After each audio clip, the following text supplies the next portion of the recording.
Je suis heureux de procéder avec vous ce matin au lancement du programme d'urgence de développement communautaire PUDC. Un programme qui me tient particulièrement à cœur. Comme le chef de l'État sénégalais l'avait admis au lancement du PUDC, l'émergence vers laquelle il compte ici le Sénégal passe forcément par l'émergence du monde rural où les populations, de manière générale, les femmes en particulier, sont confrontées à des handicaps sérieux.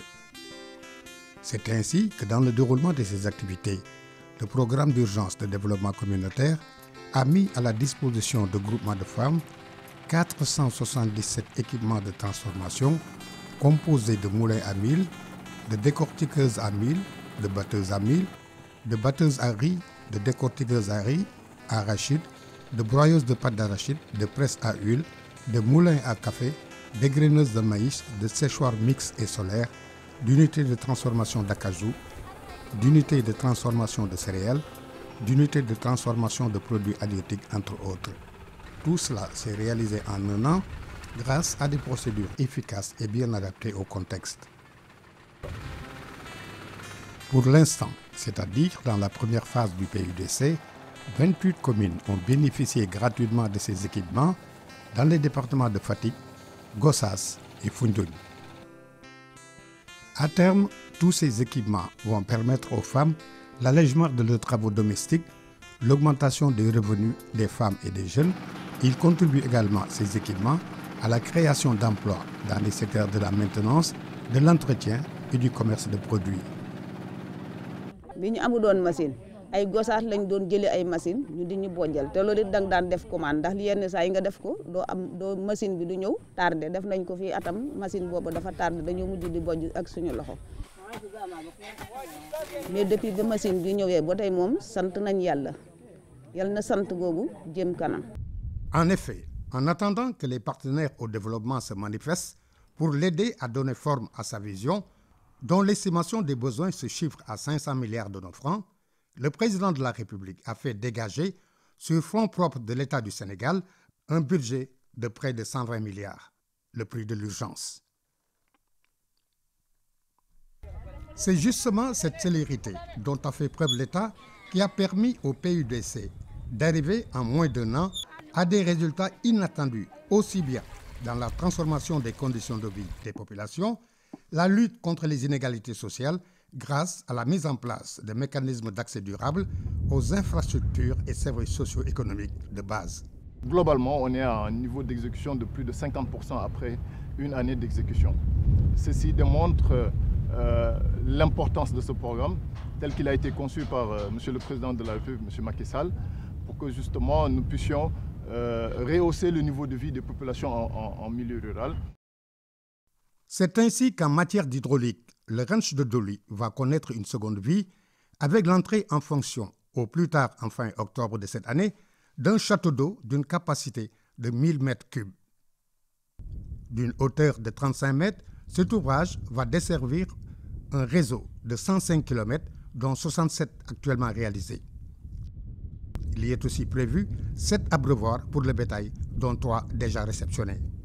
En outre, 53 bornes fontaines seront installées dans les villages aux alentours, sans compter le mur de clôture du ranch qui s'étend sur 120 km linéaires, qui va sécuriser aussi bien les villages que le cheptel.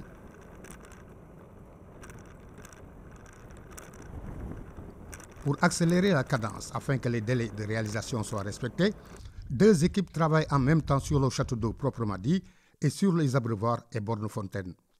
Une fois le chantier terminé, Doli et Tessékré, où existe également un château d'eau au débit de 1000 m3, les capacités de stockage seront multipliées par 5 dans cette partie du pays qui accueille 100 000 têtes de bétail par jour.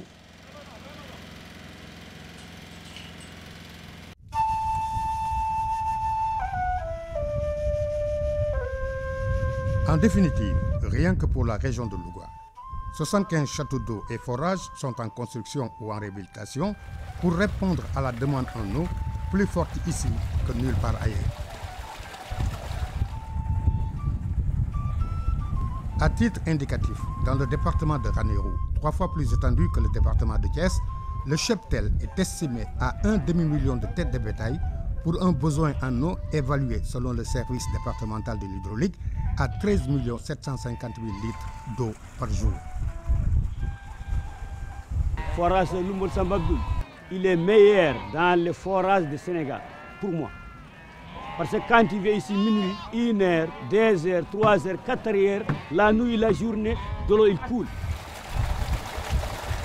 De la même manière, dans la région de Matam, la mise en fonction d'un forage dans la localité de Sarielou, qui polarise plusieurs villages environnants, a contribué à alléger notablement les conditions de vie des populations, surtout des femmes.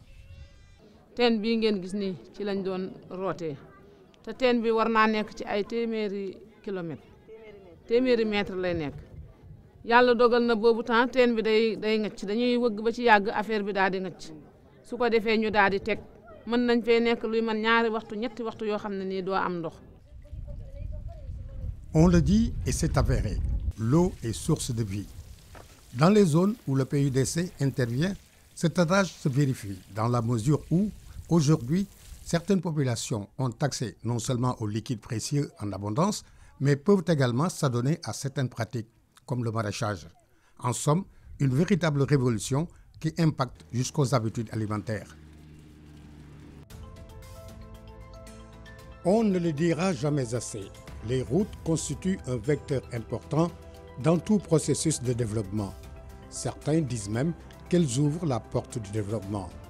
En tout cas, une chose est sûre, elles permettent de faire accéder à un certain nombre de services sociaux de base et offrent la possibilité aux populations, où qu'elles se trouvent, de bénéficier des ressources nationales, de développer et d'écouler leurs potentialités locales, ce qui, du coup, contribue à l'amélioration des conditions de vie.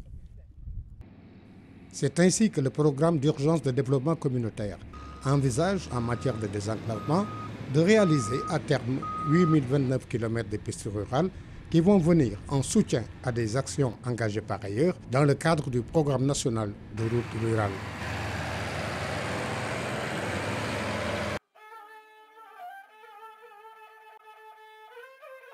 Dans la région de Matam, par exemple, plusieurs localités sont confrontées à un problème d'enclavement. Dans certains cas, ce sont des charrettes qui font office de moyens de locomotion, comme sur ces images, qui servent aussi aux évacuations sanitaires de jour comme de nuit.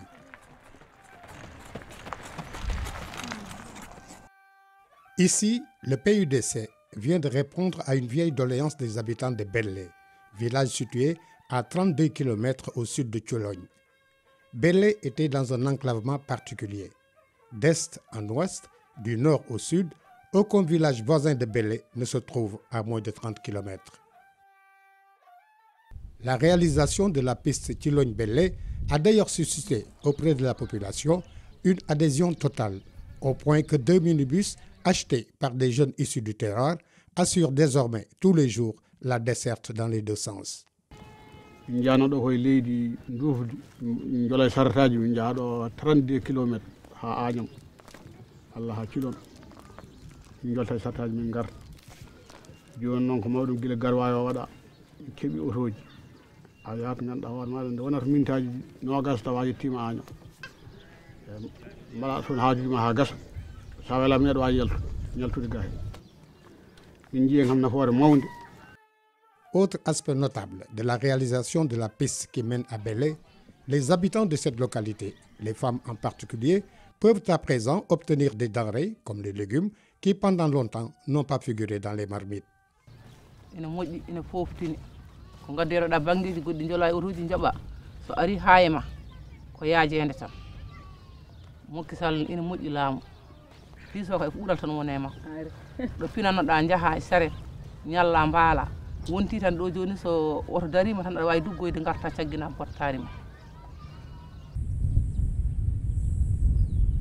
C'est surtout en matière d'électrification rurale que le PUDC s'est distingué de manière louable. En effet, Avant son lancement, seuls 50 villages étaient électrifiés par an au Sénégal. Aujourd'hui, avec le PUDC, 479 communautés rurales sont sorties des ténèbres.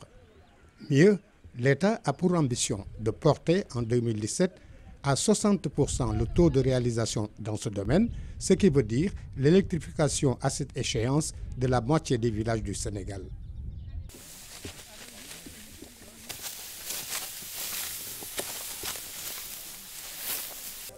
Dans sa lettre de mission, le programme d'urgence de développement communautaire n'a pas à intervenir dans la riziculture, mais de manière exceptionnelle, il a mis à la disposition de la Société d'aménagement des terres du Delta, SAED, des motopompes afin de permettre à cette société d'accroître sa productivité dans la perspective de l'autosuffisance alimentaire en riz que vise le président Macky Sall.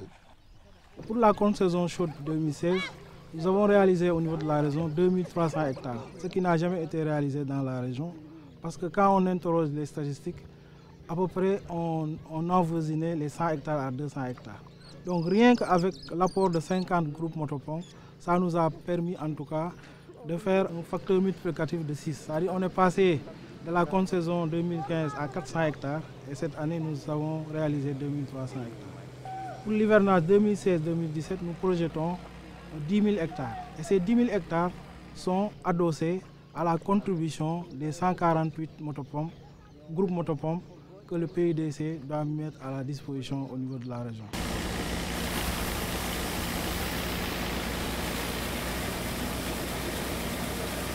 Si, pour l'instant, seules quelques régions sont ciblées dans le pays, les réalisations du PUDC vont porter sur d'autres dont les problèmes ont déjà été identifiés.